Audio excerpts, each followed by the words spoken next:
அங்க இறந்துட்டு தான் பேப்பர்ல வந்துட்டு எல்லாருமே துக்கம் விசாரிக்கலாம் அப்பா வீட்டுக்கெல்லாம் போயிட்டாங்களாம். எவ்வளோ பெரிய விபத்து, அதுலேருந்து எப்படி நாங்க தப்பிச்சு வந்தோம் அப்படிங்கிறது அப்புறமா எல்லாரும் சொல்லி தான் எனக்கு தெரியும். நான் படுக்கும்போது பாட்டி கிட்ட படுத்திருப்பேன். காலையில எந்திரிக்கும் போது அப்பா அம்மாவுக்கு நடுவில் இருப்பேன். சம்மர்ல ஷூட்டிங்ஸ் எல்லாம் பண்ண மாட்டாங்க. கொடைக்கானலுக்கு போயிடுவோம் நாங்கள். பெரியம்மா ஃபேமிலியும் அங்கே வரும், இங்கே நாங்களும் வருவோம். நடு ராத்திரியில பீச்சு கூட்டிட்டு போவோம். பேய் மாதிரியெல்லாம் ட்ரெஸ் போட்டுக்கிட்டு பயப்படுத்துவாங்க எங்களை. திருவிளையாடல் சீன்ஸ்ல வந்து அம்மா பிரெக்னெண்டா இருந்திருக்காங்க. அம்மா வந்து வீட்டுக்கு வந்துட்டு சிவாஜியோட நடையாய் அதே மாதிரி நடந்து காமிப்பாங்க. டென்ட் மாதிரி போட்டு அந்த டென்ட் உள்ள தான் தங்கியிருப்பாங்க. காட்டுல எல்லாம் ஷூட்டிங்னா தேள் பாம்பெல்லாம் ஓடுவாங்க. கமலா நான் இன்னைக்கும் சொல்லுவாரு, என்ன முதல் குழந்தையா ஒத்துக்கவே மாட்டாரு அவர். யாரை கல்யாணம் பண்ணிப்ப அப்படின்னு கமலன் அவ கேட்கும் போது அவர் கையை காட்டிக்கிட்டு இப்படின்னு வரான் அம்மாவை காமிச்சு. 15-20 இயர்ஸ் ஃபுல்லாவே அதுவும் பீக்ல இருந்த ஒரு ஹீரோயின் அவங்க. நீங்களாம் அப்ப பிறந்த வளர்ந்த காலகட்டம் தான் அது எல்லாமே. அது குடும்பத்துக்கு எவ்வளவு நேரம் ஒதுக்க முடிஞ்சது அம்மாவால? ஷூட்டிங், ஏன்னா அப்பாவும் பிஸியான ஆக்டரு, அம்மாவும் பிஸியான ஆக்டரு, 2 பேருமே மாறி மாறி ஷூட்டிங் போயிட்டே இருந்திருப்பாங்க. ஸோ எவ்வளவு நேரம் இருந்துச்சு உங்களோட அவங்களுக்கு ஸ்பெண்ட் பண்றது? அப்பா அம்மா ரொம்ப பிஸி தான். அம்மாவை பாக்குறதே சில நேரம் ரொம்ப கம்மியா இருக்கும். பாட்டி இருந்தாங்க வீட்டுல, அம்மாவோட அம்மா, அவங்க தான் என்ன வீட்டுல பாத்துட்டு இருந்தாங்க. நான் படுக்கும்போது பாட்டி கிட்ட படுத்திருப்பேன். காலையில எந்திரிக்கும் போது அப்பா அம்மாவுக்கு நடுவுல இருப்பேன் மேல. அவங்க எப்ப வந்தாலும் என்னை தூக்கிட்டு போய் அவங்க பக்கத்துல படுக்க வச்சுப்பாங்க. ஸோ அந்த அளவுக்கு பிஸி. எவ்ரி இயர் ஒரு 2 months எங்களுக்காக ஒதுக்கி வைப்பாங்க. சம்மர்ல ஷூட்டிங்ஸ் எல்லாம் பண்ண மாட்டாங்க. கொடைக்கானலுக்கு போயிடுவோம் நாங்க. மொத்தமா ஃபேமிலியோட சர்வன்ஸ் எல்லாம் சேர்ந்து ஒரு 2-3 காரோட சேர்ந்து எல்லாம் கொடைக்கானலுக்கு போயிட்டு அங்க தங்கி இருப்போம். அந்த 2 மாசம் மட்டும் கம்ப்ளீட்டா எங்களோட தான் இருப்பாங்க. ஓகே. அது கம்பல்சரி. 2 பேரும் அதை ஃபாலோ பண்ணிட்டு இருந்தாங்க. அப்பாவோட பெரியம்மா ஃபேமிலியும் அங்க வரும், இங்க நாங்களும் வருவோம். எல்லாம் சேர்ந்து ஒரே கூட்டு குடும்பம் மாதிரி நல்லா ஹாப்பியா அங்க இருப்போம்.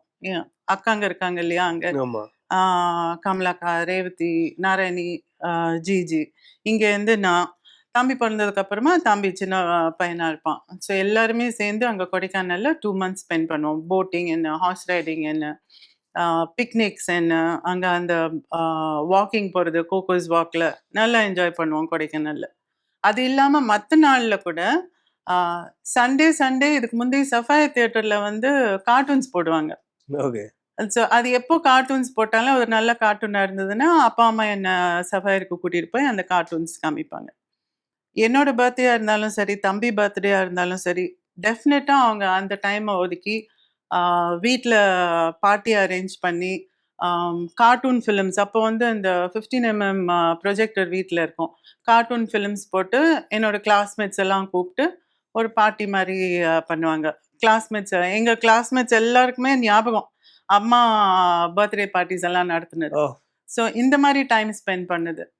அவங்களால செய்ய முடியாதது என்னன்னா மற்றவங்கள மாதிரி பீச்சுக்கு போகிறது, ஏதாவது ஒரு டைம்ல ஷாப்பிங் போகிறது எல்லாம் சேர்ந்து போக முடியாது, கூட்டம் சேர்ந்துரும். அதனால அது நான் அப்போ மிஸ் பண்ணிட்டு இருந்தேன். அதுவும் மிஸ் பண்ணக்கூடாது பீச்சுக்கு போகிறது அப்படின்ட்டு நடு ராத்திரியில பீச்சுக்கு கூட்டிட்டு போவாங்க. 10 மணிக்கு மேலே பிக்னிக் மாதிரி புளி சாதம், தயிர் சாதம், மசாலா வடை இதெல்லாம் ஃபுல்லாக பேக் பண்ணிக்கிட்டு பாயெல்லாம் கொண்டு போய் காரில், சில நேரம் எங்கள் ஃப்ரெண்ட்ஸையும் கூட கூட்டிகிட்டு போய் எனக்கு விளையாட தோண வேணும்ன்ட்டு மெரினா பீச்சுக்கு போயிட்டு அங்கே எல்லாத்தையும் விரித்து அங்கே விளையாடுவோம். அங்கே நல்லா டைம் பாஸ் ஆகும். அம்மா வந்து ரொம்ப ஜோவியலாக இருப்பாங்க, ரொம்ப தமாஷ் பண்ணுவாங்க. பேய் மாதிரியெல்லாம் ட்ரெஸ் போட்டுக்கிட்டு பயப்படுத்துவாங்க எங்களை. இந்த மாதிரியெல்லாம் நிறைய என்டர்டெயின் பண்ணுவாங்க பசங்களை. நாங்கள் அதான் கேட்க வந்தேன், அம்மா எப்படிப்பட்ட கேரக்டர்? ரொம்ப ஜாலி. வீட்டுல கூட கார்ட்ஸ் எல்லாம் ஆடுவாங்க. வீட்டுல வேலை செய்யறவங்களெல்லாம் கூட கூப்பிட்டு வாங்கடா நம்ம எல்லாம் சேர்ந்து விளையாடலான்ட்டு அவங்களையும் சேர்த்து கூட்டி வச்சு விளையாடுவாங்க. அந்த விளையாட்டுலயே நிறைய தமாஷ் பண்ணுவாங்க. கார்ட்ஸ் ஆடும்போது சும்மா ஒரு ஏமாத்துறதுக்காக ஒரு லிட்ரேச்சர்னு சொல்லி ஒரு கேம் இருக்கு, அது மெமரி கேம். அந்த மெமரி கேம்ல வந்து நம்ம எல்லாத்தையும் ஞாபகம் வச்சுக்கிட்டு கார்டு கேட்கணும் ஒருத்தரையும். அது அந்த மாதிரி கேட்கும்போது அந்த டீம் இருக்கும் இல்லையா, அந்த டீமுக்கு வந்து இவங்க சைன் பண்ணுவாங்க. ராணினா இப்படி, ராஜானா இப்படியெல்லாம் சைன் வச்சிருப்பாங்க. இதெல்லாம் வச்சுக்கிட்டு தமாஷ் பண்ணி இது பண்ணுவாங்க. நல்ல என்டர்டெய்னர். நான் என் பசங்க கிட்ட சொல்லுவேன், டேய் இப்போ அம்மா இருந்திருந்தா நல்லா ஜாலியா இருந்திருக்கோம் அப்படின்ட்டு. ஆமாம்மா we miss her a lot. நீ எல்லாம் அது நிறைய சொல்லும்போது எங்களுக்கு ஆசையா இருக்கு அப்படின்னு. அவங்க ரொம்ப அஃப்கோர்ஸ் உங்களுக்கு பெரிய பையன் பிறந்திருந்தான் 5 வயசு, சின்னவன் பிறக்கல. ஸோ நான் இதெல்லாம் சொல்லும்போது அவங்க ரொம்ப மிஸ் பண்ணுவாங்க. உங்க ஸ்கூலுக்கு வந்திருக்காங்களா அந்த மாதிரி எல்லாம் வந்து 2 பேரும்? அம்மா ஒரு தரம் ஒரு டான்ஸ்ல நான் இருந்தேன். அப்போ அவங்க வந்து எல்லாருக்குமே மேக்கப் எல்லாம் போட்டு காஸ்டியூம் எல்லாம் பண்ணி ஹெல்ப் பண்ணியிருக்காங்க. அது அந்த ஞாபகம் இருக்கு. ஏதாவது ஒரு ஃபங்க்ஷன் இருந்தா ரொம்ப கம்மி தான். பட் வந்திருக்காங்க 1, 2 தரம். ஆனா மத்த பேரண்ட்ஸ் மாதிரி ரெகுலரா பேரண்ட் டீச்சர்ஸ் இதுக்கு வர்றது அதெல்லாம் இல்ல. ஸோ ஏதாவது ஃபங்க்ஷன் எல்லாம் இருக்கும்போது கூட ரொம்ப கம்மி ஸ்கூலுக்கு வர்றது. யாரோ இருந்திருக்காங்க. சேர்த்து விட்டப்போ என்ன ஃபர்ஸ்ட் டைம் சர்ச் பார்க்ல சேர்த்து விட்டப்போ யூசுவலா அழுவோம் இல்லையா? சின்ன பசங்க விட்டுட்டு போகும்போது. அந்த மாதிரி நான் அழும்போது அம்மாவும் அழ ஆரம்பிச்சுட்டாங்களாம். அந்த சர்ச் பார்க்ல அந்த நன்ஸ் எல்லாம் சொல்லிட்டு இருந்தாங்க அப்போ. நீ அழுது பத்தாம உங்க அம்மா வேற அழுது உனக்கு லாலிபாப் வாங்கி கொடுத்து உங்க அம்மாவுக்கும் வாங்கி கொடுக்க வேண்டியிருந்தது அப்படின்வாங்க. ஸோ ஸ்கூலுக்கு கம்மி வர்றது. ஆனா முடிஞ்ச அளவுக்கு she used to spend time. Picnic போறது எல்லாமே. அப்பெல்லாம் அதுதானே என்டர்டெயின்மெண்ட். வீட்ல இன்டோர் கேம்ஸ் ஆடுவோம். லூடோ போர்டு, கார்ட்ஸ் இந்த மாதிரி எல்லாம் வீட்லயும் ஆடுவோம். 1964 அந்த தமிழ்நாட்டை உலுக்கிய ஒரு துயர சம்பவம். ஒரு புயல் சிக்கிக்கிட்டு தனுஷ்கோடி அப்படின்ற ஒரு ஊரே வந்து அழிஞ்சிருச்சு கடலுக்குள்ள போய். அப்போ ரொம்ப பரபரப்பா பேசுற இன்னொரு விஷயம் வந்து ஜெமினி கணேசன் அவர்களும் சாவித்ரி அவர்களுமே கூட வந்து அதுல சிக்கிக்கிட்டாங்க அப்படின்னு சொல்லி. ஸோ அது என்ன ஆச்சு ஆக்சுவலா வந்து? தம்பி பாப்பா பிறக்கணும் அப்படின்ட்டு வேண்டிக்கோ அப்படின்ட்டு என்னையும் கூட்டிட்டு போய் ராமேஸ்வரத்துல கோயில்ல கும்பிட்டுட்டு தனுஷ்கோடிக்கு போறதுக்கு நாங்க ட்ரெயின்ல ஏறி போயிட்டு இருந்தோம். நான், பாட்டி, அம்மா, அப்பா, அப்புறம் எங்க ஃபேமிலி டாக்டர்ஸ், ஃப்ரெண்ட்ஸ், டாக்டர் ஜெயம், டாக்டர் லீலாவதி, அவங்க ஃபேமிலி, டாக்டர் ராமகிருஷ்ணன் எல்லாருமே சேர்ந்து ஒரு பெரிய குடும்பமா போனோம் நாங்க. போயிட்டு இருக்கும்போது எனக்கு என்ன அப்போ என்ன எனக்கு ஒரு 6 வயசு இருக்கும்னு நினைக்கிறேன். ட்ரெயின்ல போயிட்டு இருக்கும்போது 2 பக்கமும் ஃபுல்லா தண்ணி இந்த அளவுக்கு இருந்தது. நான் நினைச்சேன் சமுத்திரத்துக்குள்ள ட்ரெயின் போறது அப்படின்ட்டு நினைச்சிட்டு இருந்தேன். எனக்கு தெரியாது. அந்த தண்ணியிலேருந்து அந்த வெள்ளத்துலேருந்து நாங்க போனது. அப்புறம் நாங்க இறங்குனதுக்கு அப்புறமா ஒரு பெரிய ஹால்ல என்னோட ஞாபகத்தை நான் சொல்றேன். ஒரு பெரிய ஹால்ல கட்டில் மட்டும் இருந்தது. இந்த கொசு வலைலாம் போட்டிருந்தாங்க. அங்க தான் இருக்கணும் அப்படின்னாங்க. எனக்கு எங்க இருந்தா என்ன சின்ன குழந்தை தானேன்னா, நான் பாட்டுக்கு அங்க விளையாடிட்டு இருந்தேன். அதுக்கப்புறமா சாப்பிடுறதுக்கு வந்து கிழங்கு என்ன கிழங்குன்னு எனக்கு ஞாபகம் இல்ல. அது மேலெல்லாம் சுட்ட மாரி இருந்தது. அந்த கிழங்கு சுட்டு தட்டுல கொண்டு வந்து குடுத்தாங்க. அம்மா வந்து இதுதான் சாப்பாடு இன்னைக்கு அப்டின்னாங்க. சரின்னு நாங்க அத சாப்பிட்டேனா இல்லையா கூட எனக்கு ஞாபகம் இல்ல. ஹெலிகாப்டர்லேருந்து ஆ ஃபுட் பேக்கெட்ஸ் எல்லாம் விழுந்தது. அப்ப நான் வந்து அம்மாகிட்ட, அம்மா ஏஞ்சல்ஸ் எல்லாம் நமக்கு என்னமோ குடுக்குறாங்க கிஃப்ட் எல்லாம் அப்டின்னோனே, ஆமாம்மா ஏஞ்சல்ஸ் தான் அப்டின்ட்டு அந்த இது ஞாபகம் இருக்கு எனக்கு. எல்லாருமே பீச் பக்கத்துல ஓரத்துல ஒரு பெரிய மீன் வந்திருக்கு. போய் பார்க்கலாம் அப்டின்னாங்க. ஸோ நாங்க எல்லாம் போய் பார்த்ததுல ஒரு பெரிய டைமண்ட் ஷேப்ல ஒரு பெரிய மீனு, ஒரு பெரிய வாலு. திருக்கைன்னு சொல்லுவாங்களோ அந்த மீன. தெலுங்குல வந்து டேக்கு சாப்பா அப்டின்னுவாங்க. அந்த மீன் அங்க இருந்தது. அது அத வந்து எல்லாருமே ரொம்ப அதிசயமா பார்த்துட்டு இருந்தாங்க. இதுதான் எனக்கு அங்க ஞாபகம் இருக்கிறது. அதுக்கப்புறமா எனக்கு அது எவ்ளோ பெரிய விபத்து, அதுலேருந்து எப்படி நாங்க தப்பிச்சு வந்தோம் அப்படிங்கிறது அப்புறமா எல்லாரும் சொல்லி தான் எனக்கு தெரியும்.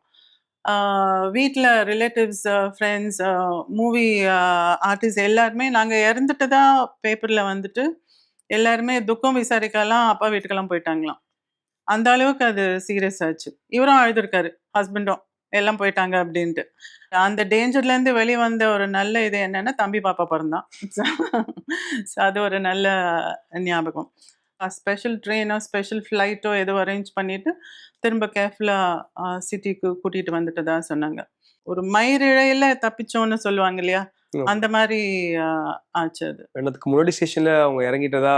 ஆமா. ஏன்னா அன்னைக்கு நைட் அம்மாக்கு என்ன நம்பிக்கைன்னா, எங்கேயாவது கோயிலுக்கு போனா நைட் தங்கணும். நைட் தங்கிட்டு தான் போணும் அப்டின்னுவாங்க. அதனால தான் அவங்க இன்சிஸ்ட் பண்ணி அன்னைக்கு இருக்கணும் அப்படின்னு நெனச்சதுனால, அந்த மாரி ஆச்சு. இல்லன்னா அது மிராக்கிள் அது இல்லையா? அது மிராக்கிள் மாரி தான் ஆச்சு. நெறைய படங்கள் ஜெமினி ஐயும் சாவித்திரியும் நடிச்சிருக்காங்க.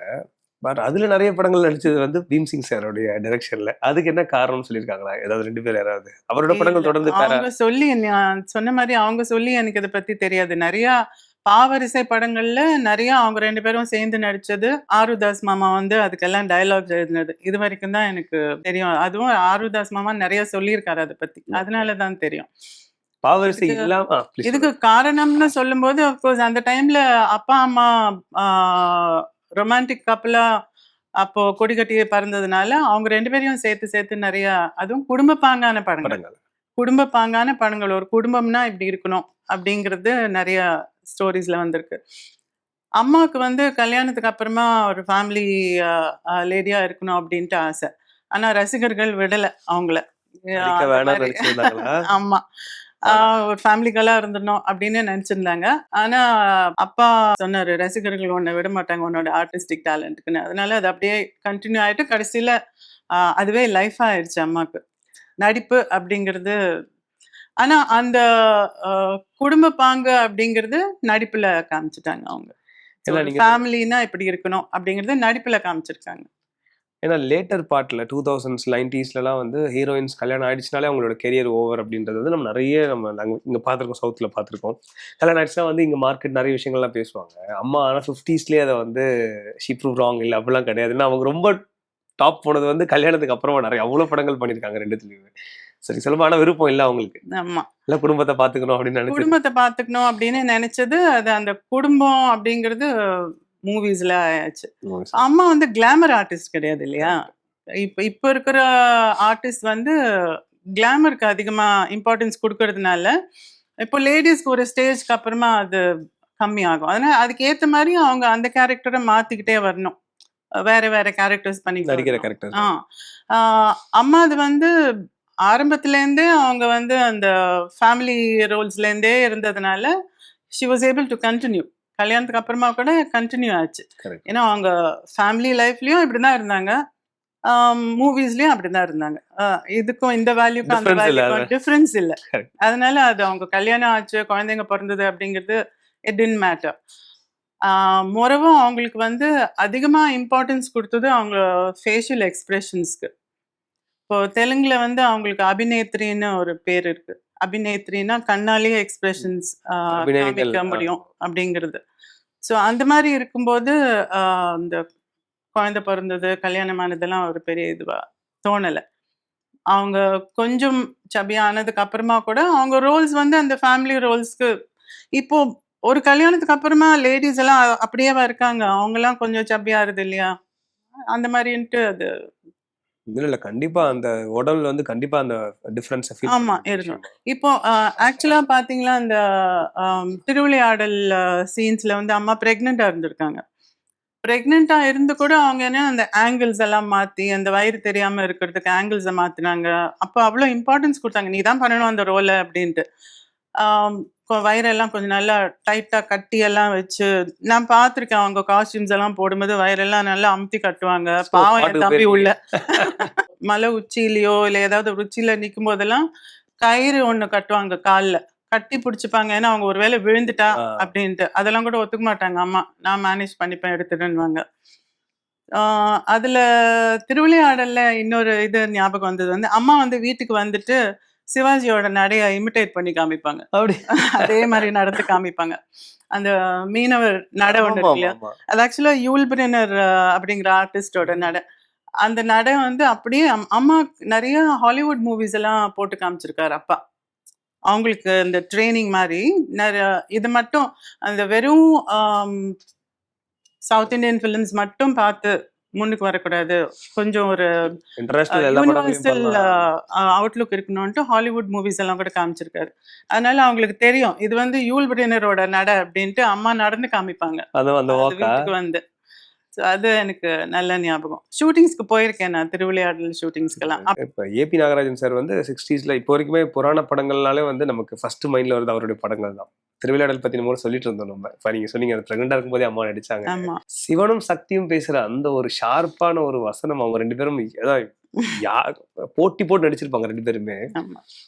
அவங்களோட மெமரிஸ் அந்த படங்கள் இப்ப கந்தன் கருணை ஆகட்டும், சரஸ்வதி சபதம் தொடர்ந்து நிறைய படங்கள் பண்ணியிருக்காங்க அவங்களதுலயே.